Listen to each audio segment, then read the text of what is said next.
Hello guys, how are you? I'm Hardeep Singh. Welcome back to your own YouTube channel. IELTS updates and recent exams. For more updates related to recent IELTS exam writing test topics, listening, reading, practice test, and speaking, you got guesswork. Please, guys, participate in everyday listening and reading practice test to achieve your desired band score in your actual IELTS exam.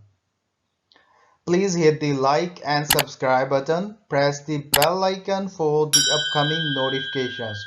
Don't forget like, subscribe and share my YouTube channel and my Facebook page, IELTS updates and recent exams. Part 1. You will hear a conversation between a male clerk in a hire company and a woman customer.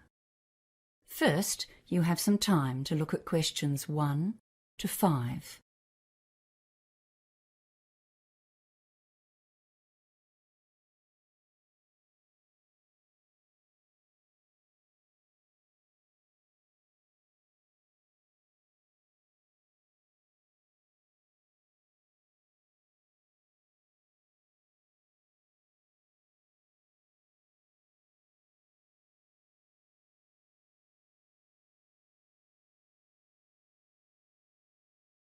Hello, welcome to Harry's Hire Company. How can I help you? Oh, hi, yes. I've come in to find out about renting stuff for a 21st birthday party. Yes, of course. First of all, what date is the party? It's next Saturday. That was the closest we could get to the actual birthday, which is the 22nd of November. Gosh, it's hard to believe it was 21 years ago. Seems like yesterday. So the 18th of November? No, sorry, I meant the following Saturday, the 25th. Okay, we have just about everything here. Tableware, marquees, you name it, we rent it. What size of event are we talking about here? Yes, that's a good question. We were planning to have about 40 people, but you know how these things grow, and it went up to 60 at one stage. I think it's back to 55 now. Yes, that's right. It was all getting a bit out of hand. Okay, and what kind of catering and entertainment are you having? We can help with entertainment hire too. You know, if you need microphones or a sound system. Oh, that's good. We've booked a catering company and they're providing a meal. It's nothing elaborate, just finger food snacks and then a simple buffet meal. So we'll need all the usual dinner plates and bowls. I suppose 5 dozen of everything. Oh, and knives and forks too, 5 dozen sets. We won't need any cooking equipment because the caterers will do that. And they're providing tea and coffee as well. I see. And do you need any tables or chairs? Well, not tables because we wouldn't have room for them. But I suppose some extra chairs might come in handy. What type do you have? Come over here and I'll show you.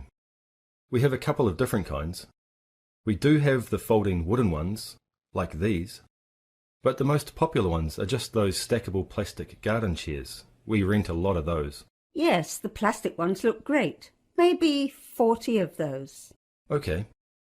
I'm making a list here as we speak. Was there anything else? Oh, do you want small or medium glasses? People generally want both sizes. Yeah, better get both kinds. 4 dozen of each. And what else? The caterers are supplying a punch bowl, so that's okay. Oh, I know. What about 6 ice buckets for keeping the drinks cold? We're providing all the drinks because I have a friend who's helping us with that. I suppose this is going to get very expensive. Before you hear the rest of the conversation, you have some time to look at questions 6 to 10.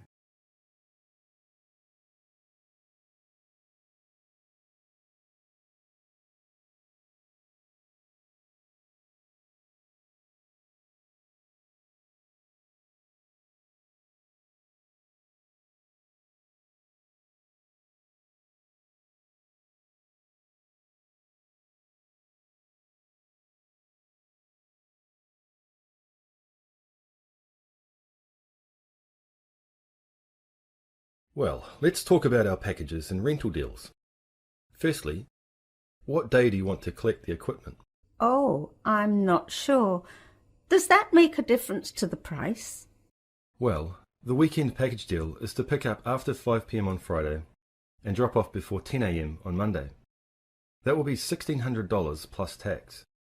If you want to save a bit of money, you can collect the equipment on the day of the party before 5 p.m. and drop off on the Monday before 10 a.m. and that will be $1,350 plus tax. That's called the same day package. Your party numbers come between our small and medium price packages, I'm afraid. So in fact, you could rent a few extra of everything for the same price. I see. Well, we're not inviting more guests. I think we have quite enough already. Are there any other hidden charges with those packages? No, not really. But if you want us to drop off and pick up at your house, there is an extra home delivery charge of $50, provided you live within 10 kilometres of here.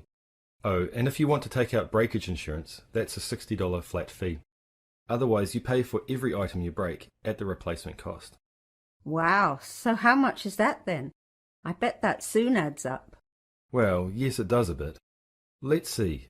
Tableware is $3.55 a piece, small glasses are $3.50, and medium glasses are $4.40. Oh, and if you break a chair, they're expensive, $15 each, and you'll be surprised what happens when the party gets going. Yes, insurance sounds like a good idea. And I think I'll take the weekend package deal, thanks. It's much more convenient, isn't it? And not much more expensive. Okay, so let's take a few details then. Your name? Oh, it's Susan Millins. Is that Miller? No, it's Millins. Right, and your address, please? 28B Sandstone Close, Martinsborough. And just to confirm the order, the medium-sized party weekend package with breakage insurance. And did you want to collect this yourself? Yes, thank you. I do live within 10 k's, but I don't want to pay any extra charges. I'll get my son to help me. Okay. We'll need an emergency contact number, just in case anything goes wrong. Oh, and credit card details, of course. Oh, yes, of course. The phone number is 084-398-7695. Okay, thank you. And now the credit card. That is the end of part 1. You now have half a minute to check your answers.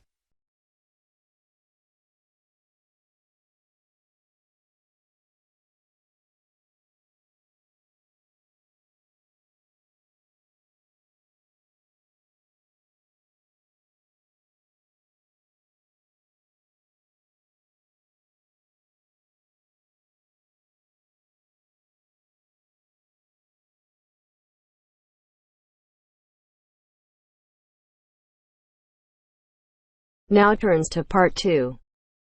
You will hear a receptionist, Doreen, talking to a group of parents about the Daisy Daycare Centre.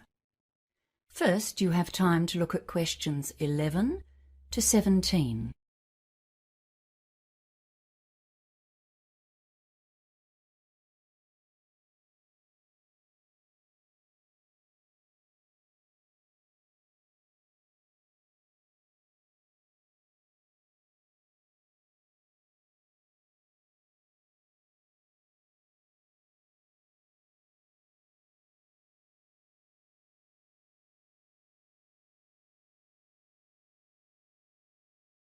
Hello everyone.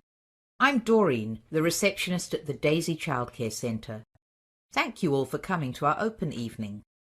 I'll just show you round and tell you a bit about the place. First of all, I will have to ask you to leave your sneakers and sandals, etc. here on the shoe rack, just inside the main door. You know how the young ones love crawling around the floor, so our policy is no street footwear inside. As you can see, our facility is very open plan.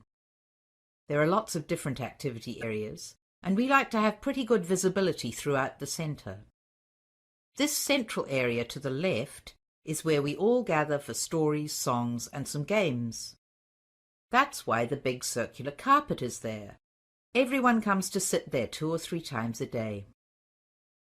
I can see some of you looking at our TV. Some parents worry that we might just dump the kids there to watch rubbish all day, but of course that's not the case. In fact, we only use it occasionally. For example, we use it if we have a story on a DVD, and then we get the kids to do a bit of acting based on that. That bookcase there beside the TV gets a lot of use, though. Some of the older kids choose to sit and read or look at picture books in their free time, but we never allow them unsupervised TV. If you look along the wall on the far side of the little gate leading into the main room, you can see our kitchen play area. It has lots of utensils, pots and pans. And that cupboard closer to the corner is the dress-up cupboard. That's a very popular area, with the boys as well as the girls. You'd be surprised how much the boys get into acting and make-believe. Now over here, opposite the gate and behind the big lunch table, are the sinks and the painting area, and then the doors to the outside. To the right of those outside doors, you can see hooks and little cubby holes on the wall for coats, bags and outdoor shoes. The children can keep slippers in there, but most of them run around indoors in their socks or bare feet. If you can bear it, I think we should pop out into the cold for a moment to have a look round outdoors. We'll just stay under the veranda. The sandpit is over there at the far left of the outside area, and that box next to it is storage space for buckets and spades, and lots of trucks and diggers to push around or even ride on. The slide beside that is popular, and so are the 3 climbing walls over by the fence. Some parents think that's a bit adventurous for preschoolers, but the older ones love them. The ground is covered with bark, so it's not a harsh surface when they do fall. The ordinary swings and a tire swing are here in front, where we can keep an eye on everyone, and then the chickens are way over on the far right, so they can have a bit of peace and quiet occasionally. Okay, so let's go back inside, and I can talk about our rules and policies. Before you hear the rest of the talk, you have some time to look at questions 18 to 20.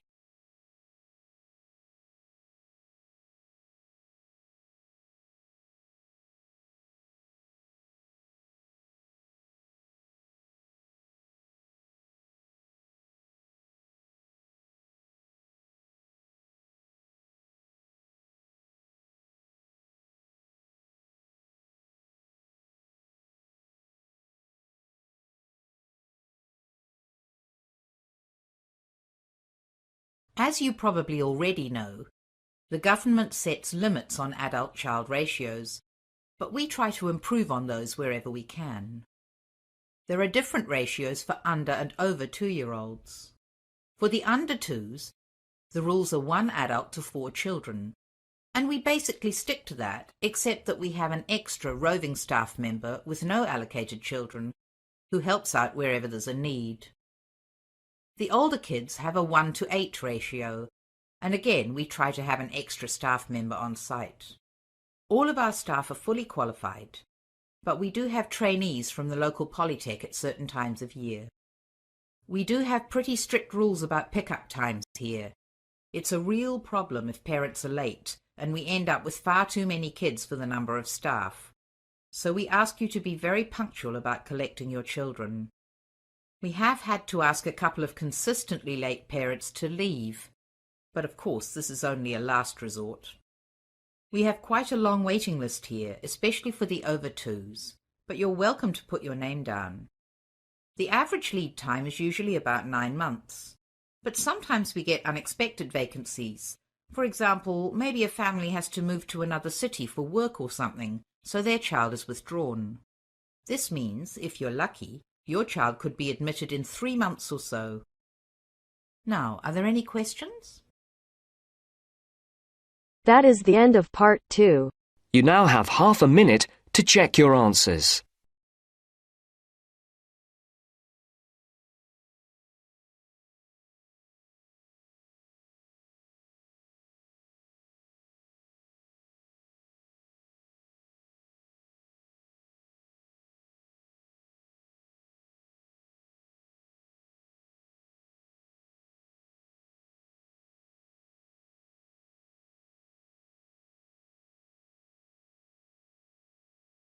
Now turns to part 3. Hear a discussion between 3 people in a university tutorial.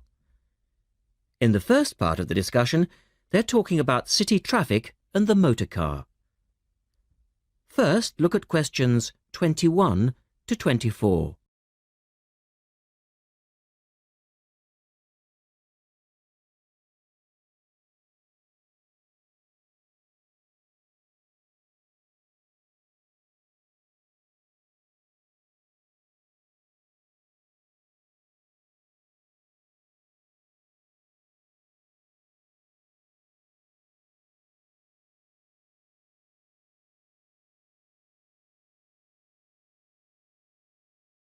We're very pleased to welcome Professor Isaac Nebworth to our tutorial group today.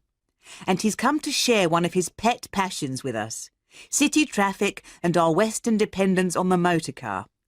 I believe questions are quite welcome throughout. Thank you. Well, I know you're all very familiar with the superhighway here in Melbourne.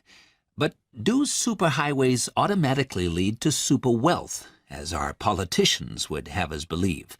I think not. Can you give us an example of what you mean exactly? Sure. Well, by continuing to encourage this dependence on the motor car, we simply create more congestion and more urban sprawl.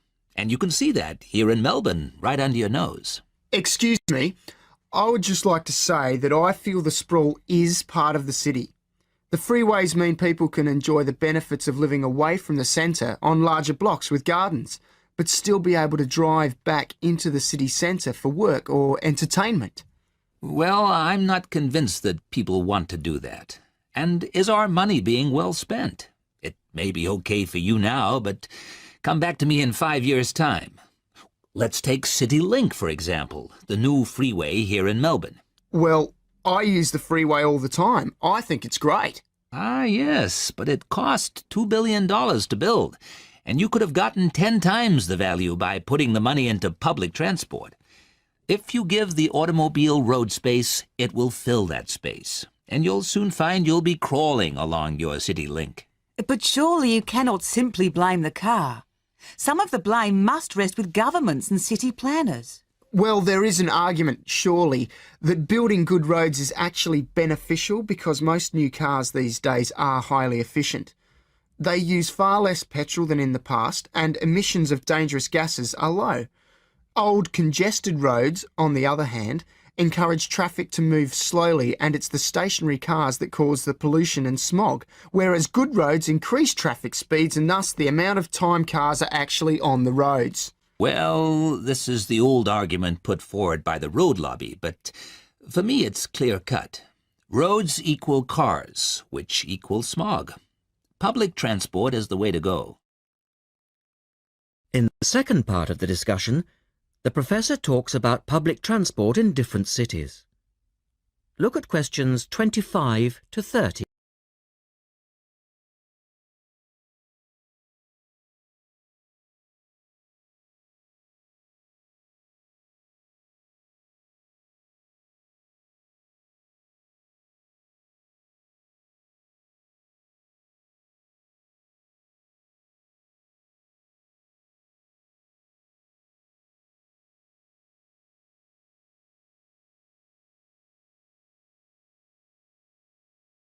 Now, on that topic of public transport, I read somewhere recently that Australia isn't doing too badly in the challenge to increase the use of public transport. Better than America, granted. But by comparison with Canada, it's not so good. For instance, if you compare Toronto with the U.S. metropolis of Detroit, only 160 kilometers away, in Detroit, only 1% of passenger travel is by public transport, whereas in Toronto it's 24%, which is considerably better than Sydney, which can only boast 16%. Well, I think it's encouraging that our least car-dependent city is actually our largest city. 16% of trips being taken on public transport in Sydney isn't too bad. But it's a long way behind Europe. Take both London and Paris, for instance, where 30% of all trips taken are on public transport. Well, they do both have an excellent underground system. And Frankfurt comes in higher still at 32%. I understand that they've been very successful in Copenhagen at ridding the city of the car. Can you tell us anything about that experiment? Yes, indeed. Copenhagen is a wonderful example of a city that has learned to live without the motor car. Back in the 1960s, they adopted a number of policies designed to draw people back into the city. For instance, they paid musicians and artists to perform in the streets. They also built cycle lanes, and now 30% of the inhabitants of Copenhagen use a bicycle to go to work.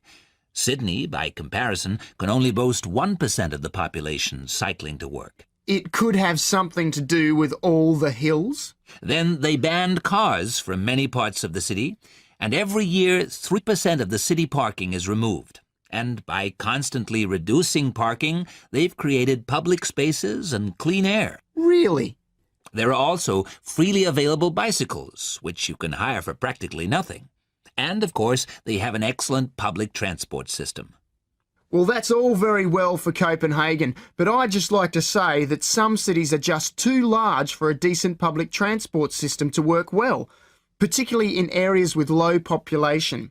Because if there aren't many people using the service, then they don't schedule enough buses or trains for that route. I accept that there's a vicious circle here, but people do need to support the system. And secondly, the whole process takes so long because usually you have to change. You know, from bus to train, that sort of thing. And that can be quite difficult. Ultimately, it's much easier to jump in your car. And often it turns out to be cheaper. Sure, but cheaper for whom? You or society? We have to work towards the ideal and not give in all the time because things are too difficult.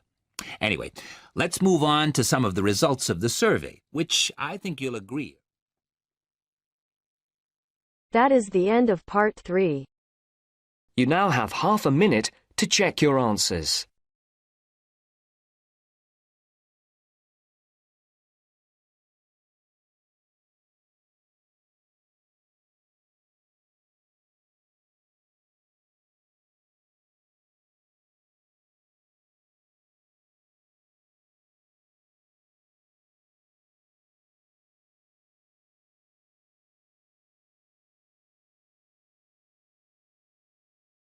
Now turns to part 4. First, you have some time to look at questions 31 to 40.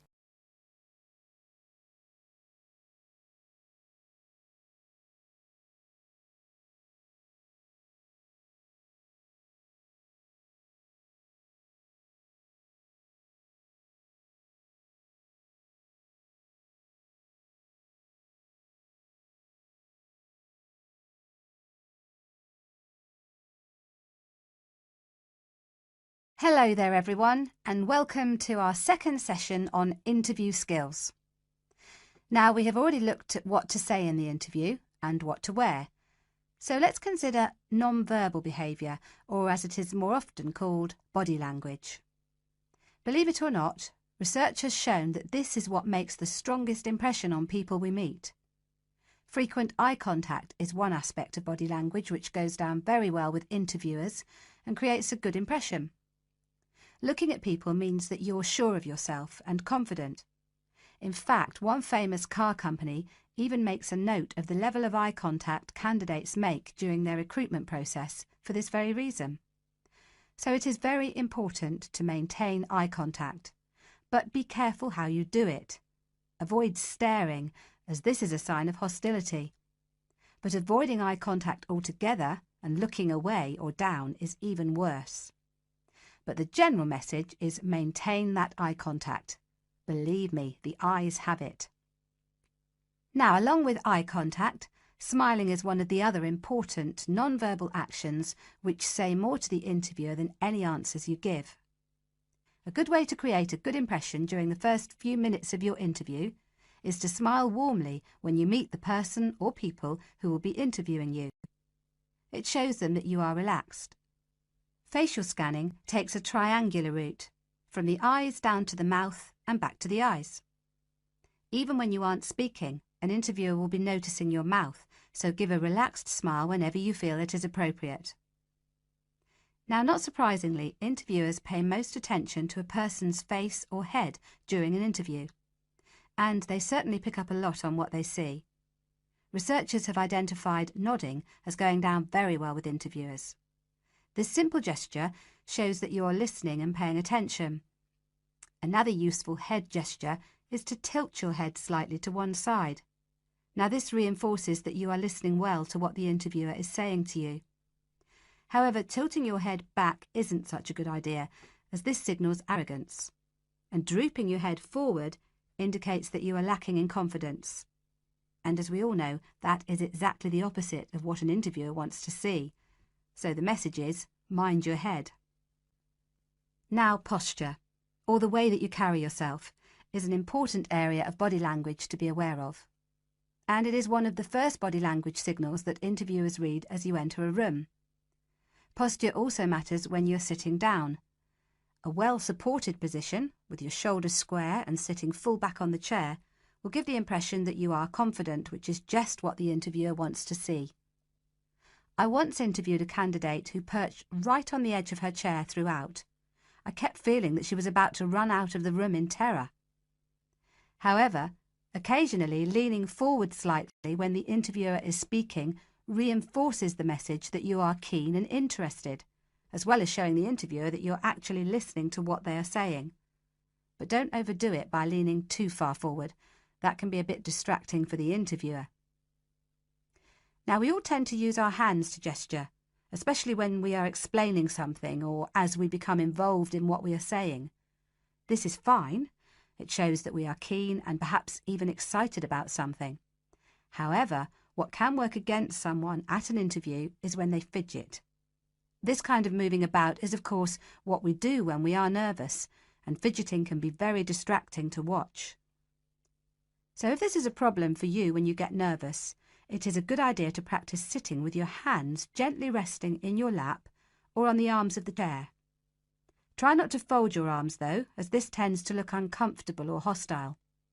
But whatever movements you make, be careful with your hands. They need to be kept well away from your mouth, head or face. In fact, experts say that when a hand flies up to or over a person's mouth, it implies that the person is worried or wound up about something. For most of us, staying calm in an interview situation is a challenge, so putting in a bit of practice in advance will help. So, to end with, here are a couple of suggestions on how to improve our body language. A good idea is to choose a role model, such as an actor or fictional character, or a public figure or someone you know. Then sit calmly and imagine that you are this person. Now, other countries have different body language signals. So remember that if you are being interviewed abroad, you may want to check if there are any special gestures to avoid. It's also a good idea to get used to reading body language signals. You can do this by simply watching how people interact in public places, such as on the streets or in restaurants. And finally, when people have struck up a rapport, it is reflected through the natural mirroring of each other's body language movements. So you can use this to your advantage by occasionally mirroring the interviewer's own movements. For example, if they lean over to one side, you can do the same a few seconds later.